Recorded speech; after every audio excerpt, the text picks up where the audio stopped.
अस्सलाम वालेकुम, मेरा नाम है जहाज़ेब हाशमी और ये है किया Sportage all wheel drive 2021 model. ये किया स्पोर्टेज की 4th जनरेशन है जो कि वर्ल्ड वाइड 2015 में लॉन्च की गई थी और 2019 में पाकिस्तान में लॉन्च की गई थी। 2021 में ये जनरेशन डिसकंटिन्यू हो गई, लेकिन पाकिस्तान में ये गाड़ी अभी भी आ रही है। इनिशियली इस गाड़ी के दो मेन वेरिएंट्स थे, ऑल व्हील ड्राइव और फ्रंट व्हील ड्राइव। ये इस गाड़ी का ऑल व्हील ड्राइव है, यानी कि टॉप ऑफ लाइन।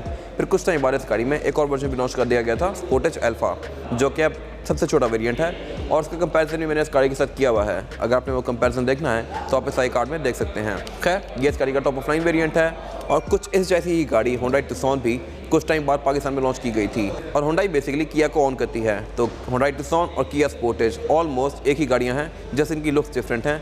इंजन इन गाड़ियों में सेम ही आता है। Honda is the parent company, किया फिर आगे इसकी एक ब्रांच है। खैर, इंजन इस गाड़ी में 2000 सीसी आता है और इसमें फीचर्स बहुत सारे दिए गए हैं। शहर में यूज़ करने के लिए एक बहुत अच्छी गाड़ी है और ये स्पेसिफिक कार साइकिल मोटरस्पोर्ट्स के पास अवेलेबल है। अगर आपने इस गाड़ी के बारे में कोई इन्फॉर्मेशन लेनी है तो आप इसी के नंबर पर कॉल कर सकते हैं या फिर आप साइकिल मोटरस्पोर्ट्स को विजिट कर सकते हैं, जो कि रावलपिंडी में DHA 2 के गेट 1 के ऑपोजिट लोकेटेड है, GT रोड के ऊपर। और इसके अलावा साइकिल मोटरस्पोर्ट्स पे न्यू एंड यूज कार्स की एक काफ़ी ह्यूज वैरायटी अवेलेबल है। प्लस यहाँ पे गाड़ियों का काम भी किया जाता है, जैसे graphene coating, ceramic coating, wraps, tents, seat covers भी यहाँ पे अवेलेबल हैं, rims, over fenders, bumpers, face lifts, हर तरह की मॉडिफिकेशन का काम किया जाता है। तो अगर आपने इनके बारे में कोई इन्फॉर्मेशन लेनी है तो आप साइकिल मोटरस्पोर्ट्स की वेबसाइट पे भी जा सकते हैं, जो कि है www.cyclemotorsports.pk। Overall it's a great car and today I am going to review it. Let's start with the exterior of this car. ये किया स्पोर्टेज की 4th जनरेशन का फ्रंट लुक है, जो कि थोड़ा अनकन्वेंशनल सा है। कुछ लोगों को ये बहुत पसंद आता है और कुछ लोगों को ये थोड़ा अजीब लगता है। मेरे ख्याल से ये लोग ठीक है, अच्छा है। इस गाड़ी की हेडलाइट्स और बाकी बम्पर वगैरह का डिज़ाइन थोड़ा सा बाकी गाड़ियों से हट के है। अगर बात की जाए फीचर्स की, तो फीचर यहाँ पे बहुत सारे दिए गए हैं। अपने टाइम के लिहाज से 2019 में इस गाड़ी में बहुत ज़्यादा फीचर आते थे, जैसे कि इस गाड़ी की हेडलाइट्स ऑटो के फीचर के साथ आती हैं, यानी कि ये रात और दिन को सेंस करके ऑटोमेटिकली ऑन या ऑफ होंगी। फिर इसमें DRL भी दी गई हैं, इंडिकेटर इस गाड़ी में LED में आते हैं और उसके अलावा इस गाड़ी के वाइपर्स भी रेन सेंसिंग हैं, यानी कि ये बारिश को सेंस करके ऑटोमेटिकली ऑन या ऑफ होंगे। इसके अलावा इस गाड़ी में फॉग लैंप्स भी दिए गए हैं और फ्रंट पे पार्किंग सेंसर्स भी आते हैं, जो कि 2019 में पाकिस्तान में कोई भी गाड़ी ऑफर नहीं करती थी। इसमें पार्किंग सेंसर्स भी दिए गए हैं। ऑल व्हील ड्राइव वर्जन में फ्रंट और बैक दोनों पे आते हैं, जबकि फ्रंट व्हील ड्राइव वाली गाड़ी में सिर्फ बैक पे आते हैं। स्पोर्टेज अल्फा में पार्किंग सेंसर्स आते ही नहीं है। इसके अलावा फ्रंट पे इस पे क्रोम वगैरह काफ़ी दिया गया है। स्पोर्टेज अल्फा में ये थोड़ा क्रोम कम आता है और उसके अलावा इसकी लुक फ्रंट से मेरे ख्याल से बड़ी मज़े की है। इसके बोनट के अंदर काफ़ी स्ट्रॉन्ग हम्प्स दिए गए हैं और इसके अलावा यहाँ पे कुछ खास है नहीं। इस कैटेगरी में कुछ और गाड़ियाँ भी आती हैं, जैसे कि MGHS और प्रोटॉन। वो गाड़ियाँ कंपैरेटिवली फीचर इन गाड़ियों से बहुत ज़्यादा ऑफर करती हैं। इस तरह से में रडार भी आता है। रडार फिर एडाप्टिव क्रूज कंट्रोल, लेन की असिस्ट, इस तरह की चीज़ों को भी इनेबल कर देता है, जो कि इस गाड़ी में नहीं है। बट स्टिल इन गाड़ियों की मार्केट पाकिस्तान में इतनी स्ट्रॉन्ग है कि मेरे ख्याल से इट्स अ ट्रेड ऑफ। अगर बात की जाए साइड प्रोफाइल की, तो ये गाड़ी कैटेगरी के लिहाज से कॉम्पैक्ट SUV है। कॉम्पैक्ट SUV बेसिकली एक सेडान और एक मिड साइज SUV के बीच की चीज़ होती है, यानी कि इसकी हाइट नॉर्मल सेडान वगैरह सिविक वगैरह से थोड़ी सी ज़्यादा है, लेकिन ये इतनी भी ऊंची नहीं है कि ये फॉर्च्यूनर वगैरह की हाइट तक पहुँचे। तो ये इन दोनों के एक बीच की चीज़ है और इसके अलावा फीचर्स भी यहाँ पे बहुत सारे आते हैं। इस तरह से कि इस गाड़ी के अगर साइड मिरर की बात की जाए तो ये साइड मिरर रिट्रैक्टेबल भी हैं और इनमें ऑटो का फीचर भी आता है, यानी कि ये गाड़ी लॉक अनलॉक करने के साथ साथ फोल्ड और अनफोल्ड भी होते हैं, लाइक दिस। और इवन अगर आप इनको अनलॉक ना भी करें और आपके पास चाबी हो, आप जिस गाड़ी के पास से गुजरें तो ये साइड मिरर ओपन होकर आपको ग्रीट करते हैं। ये मेरे ख्याल से एक अच्छी चीज़ है। इसमें इंडिकेटर भी LED में आता है। इसी तरह इसमें जो सॉफ्ट अनलॉक है, ये भी ड्राइवर और पैसेंजर दोनों के पास दिया गया है, यानी कि आप यहाँ से चाबी यूज़ किए बगैर गाड़ी को लॉक अनलॉक कर सकते हैं। तो ये मेरे ख्याल से एक अच्छी चीज़ है। इस गाड़ी में वेलकम लैंप्स भी आते हैं, जो कि गाड़ी के डोर हैंडल्स के अंदर दिए गए होते हैं। ये भी आपको रात के टाइम ग्रीट करते हैं। इसके अलावा इस गाड़ी में क्रोम काफ़ी सारा दिया गया है, डोर हैंडल्स के ऊपर भी, विंडोज़ के आसपास भी, और इस गाड़ी में ऊपर ये रूफ रेल्स भी दी गई हैं, जो कि इसमें एक SUV वाला टच ऐड करती हैं। SUV जैसे टच देने के लिए इसमें ये एप्रन्स भी ऐड किए गए हैं टायरों के आसपास, जो कि पूरी गाड़ी के अराउंड कंटिन्यू करते हैं। और उसके अलावा इस स्पेसिफिक कार में ये AWD की बैचिंग भी दी गई है, क्योंकि ये गाड़ी टॉप ऑफ लाइन है all wheel drive. Front wheel drive या अल्फा में यहाँ पे कोई बैच नहीं आता, ऑल व्हील ड्राइव वाली गाड़ी में ये एक बैच दिया गया है। स्पेसिफिक कार में ये नीचे स्टेप बार भी इंस्टॉल किया गया है, जो कि आफ्टर मार्केट है। आप किया से भी लगवा सकते हैं या बाहर से भी लेकर लगवा सकते हैं। करेक्टर लाइन इस गाड़ी में कोई बहुत ज़्यादा स्ट्रॉन्ग नहीं दी गई, जस्ट लाइट सी करेक्टर लाइन फ्रंट फेंडर से रेयर फेंडर से कंटिन्यू करती हैं। लेकिन किया ऑफिशियली क्लेम करता है कि इस गाड़ी का डिज़ाइन फाइटर जेट से इंस्पायर्ड है। आई डोंट नो कैसे, इसमें ऐसा कुछ भी नहीं दिया गया। और इसके अलावा इस गाड़ी में 18 इंचेस के आते हैं, जिनके बारे में मैं आगे बात करूंगा अभी। अगर बात की जाए रेयर लुक की, तो ये भी पूरी कार की तरह ही थोड़ा अनकन्वेंशनल सा है, लेकिन ये फीचर्स काफ़ी अच्छे दिए गए हैं। इस तरह से कि इस गाड़ी की टेल लाइट्स जो हैं ये LED में हैं। Front wheel drive all wheel drive में ये LED में आती हैं। स्पोर्टेज अल्फा में ये थोड़ी इन्फीरियर हैं, यानी कि हेलोजन बल्ब के साथ आती हैं। इसके अलावा इस गाड़ी में बैक पे पार्किंग सेंसर्स भी दिए गए हैं, रेयर फॉग भी आती है, वाइपर भी आता है इस गाड़ी में, और इसके अलावा इस गाड़ी का टेल गेट भी ऑटोमेटिक है। तो ये मेरे ख्याल से कुछ अच्छे फीचर्स हैं बैक पे देने के लिए। टुक्सॉन में बैक पे पार्किंग सेंसर्स नहीं आते। और इसके अलावा ऊपर इसमें स्पॉइलर दिया गया है, इसमें ब्रेक लैंप आता है, ये सारा यूजुअल स्टफ है। ऊपर एक चाफ एंटीना भी दिया गया है। अगर बात कीजिए इस गाड़ी की ट्रंक कैपेसिटी की, तो ट्रंक को लॉक करने के लिए 2 तरीके हैं, एक की फॉब से और फिर एक नीचे यहाँ पे सॉफ्ट बटन दिया गया है। यहाँ से आप इस गाड़ी के टेल गेट को अनलॉक कर सकते हैं और इसका टेल गेट ऑटोमेटिक आता है। इसकी हाइट को भी एडजस्ट किया जा सकता है, जिसकी गाइड मैंने बनाई हुई है और वो गाइड आप इस आई कार्ड में देख सकते हैं। ये इस गाड़ी की ट्रंक कैपेसिटी जो कि 5 लोगों के लगेज के लिए काफ़ी स्पेशियस है। इस नीचे दी गई लिड को उठा के आप इस गाड़ी का स्पेयर टायर और टूल किट एक्सेस कर सकते हैं। यहाँ पे एक और अच्छी चीज़ है और वो ये स्पेयर टायर भी फुल साइज़ रिम है और ये वही रिम है जो कि बाकी गाड़ी में आता है। तो ये मेरे ख्याल से एक अच्छी चीज़ है। वैसे गाड़ी में छोटी स्टेपनी होती है बट ये फुल साइज़ टायर दिया गया है यहाँ पे। इसके अलावा इसमें एक ये लिड दी गई है जिससे आप इस गाड़ी की ट्रंक को केबिन से सेपरेट कर सकते हैं और फिर आप इस लिड को उतार के यहाँ पे नीचे दिए गए कंपार्टमेंट में भी रख सकते हैं। और इसके अलावा इस गाड़ी की रेयर सीट जो हैं ये भी 60-40 के स्प्लिट के साथ हैं। इनको फोल्ड करके आप इस गाड़ी की ट्रंक कैपेसिटी को और भी ज़्यादा खुला बना सकते हैं। प्लस यहाँ पे एक और अच्छी चीज़ भी है और वो ये है कि इसकी जो रेयर सीट्स हैं ये सिंकिंग हैं, यानी कि अगर आप इनको फोल्ड करते हैं तो ये ट्रंक के लेवल पे ही फोल्ड होती हैं। आपको सामान उठा के आगे नहीं रखना पड़ेगा, जस्ट एक ही लेवल है, आप आराम से सामान अपना स्लाइड कर सकते हैं। ट्रंक को बंद करने के लिए एक यहाँ बटन दिया गया है और इसको आप यहाँ से इलेक्ट्रॉनिकली इस तरह से बंद कर सकते हैं। ये चीज़ सिर्फ AWD में आती है, फ्रंट व्हील ड्राइव में नहीं आती। इसके बाद अगर बात कीजिए इस गाड़ी के इंटीरियर की, तो इंटीरियर स्पोर्टेज का कोई बहुत ज़्यादा मॉडर्न नहीं लगता। ये गाड़ी 2015 में डेवलप की गई थी और उस टाइम के लिहाज से तो ये इंटीरियर ठीक है, बट 2023 में ये इंटीरियर कोई खास मॉडर्न नहीं लगता, ये बड़ा बेसिक सा ही है। और इस कैटेगरी में फिर और भी बहुत सारी गाड़ियाँ आई हैं जैसे कि MG HS, प्रोटॉन, फिर उसके बाद चंगान वगैरह। उन गाड़ियों का डैशबोर्ड कंपैरेटिवली इससे बहुत बेहतर है। खैर इसके लुक्स तो बेसिक हैं, लेकिन इसमें वो सारी चीज़ें दी गई हैं जो कि इस कैटेगरी की कार में आनी चाहिए। अगर बात कीजिए इस गाड़ी के स्टीयरिंग व्हील की, तो स्टीयरिंग व्हील इस गाड़ी का 3 स्पोक है। लेफ्ट साइड स्पोक पे डिफरेंट कंट्रोल्स दिए गए हैं। लेफ्ट स्पोक वाले कंट्रोल मल्टीमीडिया सिस्टम के हैं और राइट स्पोक वाले कंट्रोल पे एक क्रूज दिया गया है और लेफ्ट वाले कंट्रोल से आप इस गाड़ी के MRI डिस्प्ले के बीच में नेविगेट कर सकते हैं। इस गाड़ी का MRI डिस्प्ले बहुत छोटा सा है, मेरे ख्याल से बड़ा होता तो बेहतर था। खैर एयरबैग इस गाड़ी के अंदर सिर्फ 2 ही आते हैं, एक डैशबोर्ड के अंदर और एक स्टीयरिंग व्हील के अंदर। अगर मेरे ख्याल से ज़्यादा आते तो बेहतर था, क्योंकि इस कैटेगरी में और भी बहुत सारी गाड़ियां हैं जो कि इसी प्राइस टैग पे बहुत सारे एयरबैग ऑफर करती हैं। इसके अलावा अगर बात कीजिए इस गाड़ी के मीटर की, तो मीटर इस गाड़ी का अगेन बिल्कुल बेसिक सा ही है। इसमें 2 मेन डायल दिए गए हैं और सेंटर में एक छोटा सा MRI डिस्प्ले दिया गया है। इस MRI डिस्प्ले के बीच में आप यहाँ पे दिए गए कंट्रोल से नेविगेट कर सकते हैं और इसमें सारी बेसिक चीज़ें आती हैं जैसे कि ड्राइवर असिस्टेंस, डोर्स, लाइट्स, इन सारी चीज़ों को आप यहाँ से कॉन्फ़िगर कर सकते हैं। टुक्सॉन में जो वायरलेस चार्जर आता है उसको भी आप यहाँ से ऑन ऑफ कर सकते हैं। इसके अलावा ट्रिप्स, एवरेज किलोमीटर पर लीटर, इस तरह की सारी चीज़ें भी आपको यहीं पे शो होती हैं। इसके अलावा यहाँ पे कुछ खास है नहीं। अगर बात की जाए इस गाड़ी के डैशबोर्ड की, तो डैशबोर्ड भी इस गाड़ी का ऊपर वाला एरिया इसका सॉफ्ट टच मटेरियल की फिनिश में है, लेकिन जो ये वाइट वाला एरिया है ये चीप प्लास्टिक है और सेम चीप प्लास्टिक इसके डोर्स के अंदर भी कंटिन्यू किया गया है। तो मेरे ख्याल से इस प्राइस टैग पे ये थोड़े प्रीमियम हो सकते थे।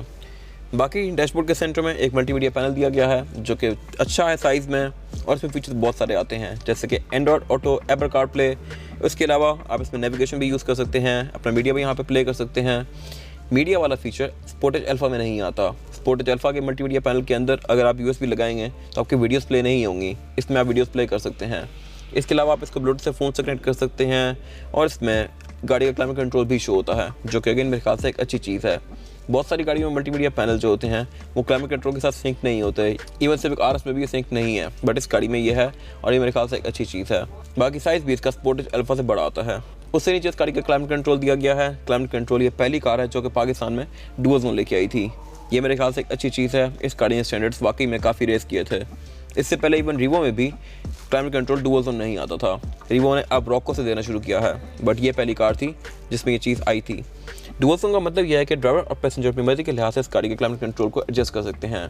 अगर पैसेंजर को ठंड लग रही है और ड्राइवर को गर्मी, तो ड्राइवर AC ऑन करके यहाँ पर ठंडी हवा ले सकता है और पैसेंजर को हवा गर्म ही जाएगी। ये मेरे ख्याल से एक मज़े की चीज़ है। इसके अलावा उससे नीचे इस गाड़ी का USB इनपुट दिया गया है, चार्जिंग आउटलेट दिया गया है और एक सिग्नल लाइटर दिया गया है। बाकी ये नीचे एक ड्रॉर दी गई है। टुक्सॉन में इस ड्रॉर के अंदर वायरलेस चार्जर आता है जो कि अगेन मेरे ख्याल से एक अच्छी चीज़ है और इस गाड़ी में नहीं है, बट ये ट्रेड ऑफ है बिटवीन फीचर्स। इस गाड़ी में पार्किंग सेंसर्स आते हैं, उसमें सेंसर्स नहीं आते, बट वायरलेस चार्जर आता है जो कि इसमें नहीं दिया गया। उससे पीछे इस गाड़ी का ये गियर लीवर दिया गया है। आप इस गाड़ी को डिफरेंट गियर्स में इस तरह से स्विच करेंगे और आप इस गाड़ी को मैनुअली भी चला सकते हैं, गियर लीवर को राइट पे करके लाइक दिस। इसको आप अप शिफ्ट या डाउन शिफ्ट इस तरह से करेंगे, लेकिन इसमें पैडल शिफ्टर्स नहीं आते, जो कि मेरे ख्याल से होते तो अच्छी बात थी, बट नहीं भी है तो इट्स ओके। सादो कप होल्डर्स दिए गए हैं और उससे पीछे इस गाड़ी में काफ़ी सारे कंट्रोल्स दिए गए हैं क्योंकि ये गाड़ी टॉप ऑफ लाइन है, जैसा कि पार्किंग सेंसर्स का कंट्रोल, इनको आप यहाँ से ऑन ऑफ कर सकते हैं। इलेक्ट्रॉनिक पार्किंग ब्रेक जो कि फ्रंट व्हील ड्राइव और ऑल व्हील ड्राइव में आती है, अल्फा में नहीं आती। उसके साथ ड्राइव मोड्स दिए गए हैं। इस गाड़ी में 3 ड्राइव मोड्स आते हैं, नॉर्मल, इको और स्पोर्ट। और उससे पीछे डिफरेंशियल लॉकिंग दिया गया है जो कि ऑल व्हील ड्राइव वाली कार में आता है। और फिर डाउन असिस्ट कंट्रोल, ये भी इस गाड़ी तक लिमिटेड है। उससे पीछे एक ये वाटर होल्डर दिया गया है और ये सेंटर कंसोल दिया गया है। सेंटर कंसोल इस गाड़ी का लेदर की फिनिश में है और ये काफ़ी स्पेशियस है, लेकिन इस गाड़ी में कोई कूल बॉक्स नहीं आता। टुक्सॉन में कूल बॉक्स भी ऑफर होता है। इसके बाद अगर बात की जाए इस गाड़ी की सीट्स की, तो ऑल व्हील ड्राइव वाली कार में सीट्स लेदर की फिनिश में है और ये सीट्स परफोरेटेड हैं। इस गाड़ी की फ्रंट व्हील ड्राइव और अल्फा वेरिएंट में सीट्स फैब्रिक की फिनिश में आती हैं। वो सीट्स कंपैरेटिवली से ज़्यादा कंफर्टेबल होती हैं। ये सीट्स थोड़ी सी हार्ड हैं, वो बड़ी सॉफ्ट सी होती हैं। इसके अलावा ड्रॉर वगैरह इस गाड़ी की नॉर्मल है, इसमें कूल बॉक्स नहीं दिया गया। और इसमें जो रेयर व्यू मिरर है ये ऑटो डिमिंग फीचर के साथ आता है, बट टुक्सॉन में यहाँ पे कंपास भी ऑफर होती है। इसके अलावा ऊपर इसमें एक ये ब्लू सा पार्ट दिया गया है जो कि सनशेड काम करता है और ये फीचर भी प्रीमियम कार्स में आता है।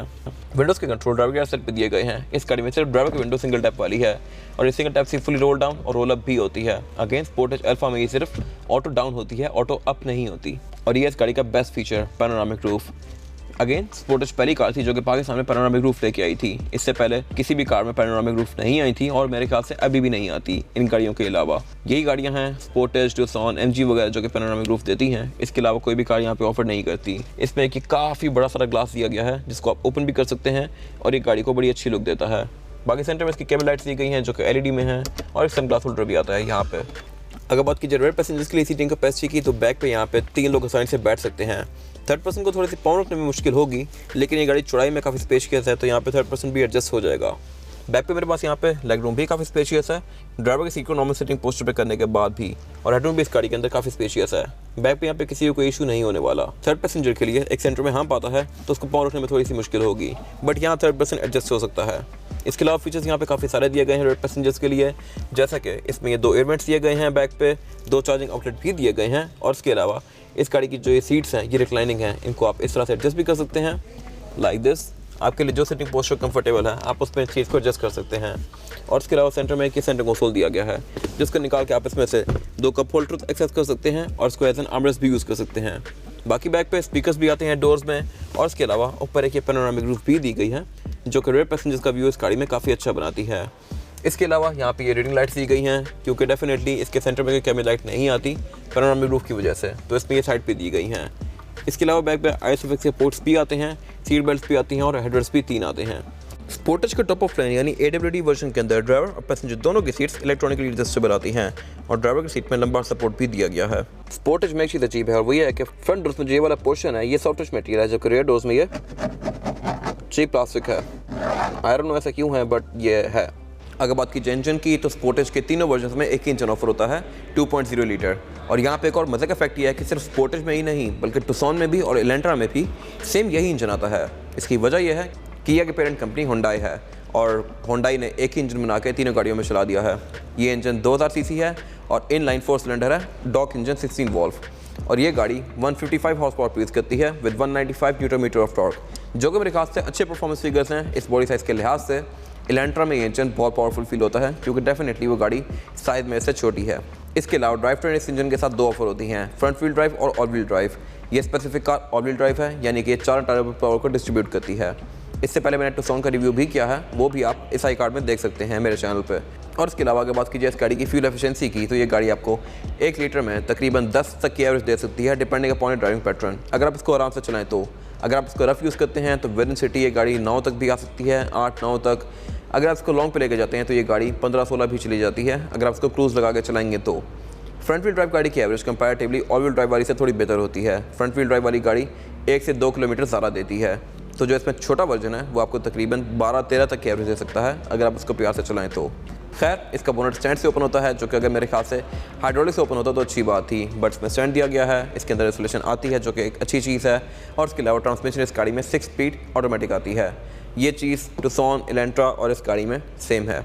इसके अलावा इस गाड़ी में traction control, ABS, down assist control, electronic power steering, हर वो चीज़ दी गई है जो कि इस गाड़ी की राइड को अच्छा बना सकती है।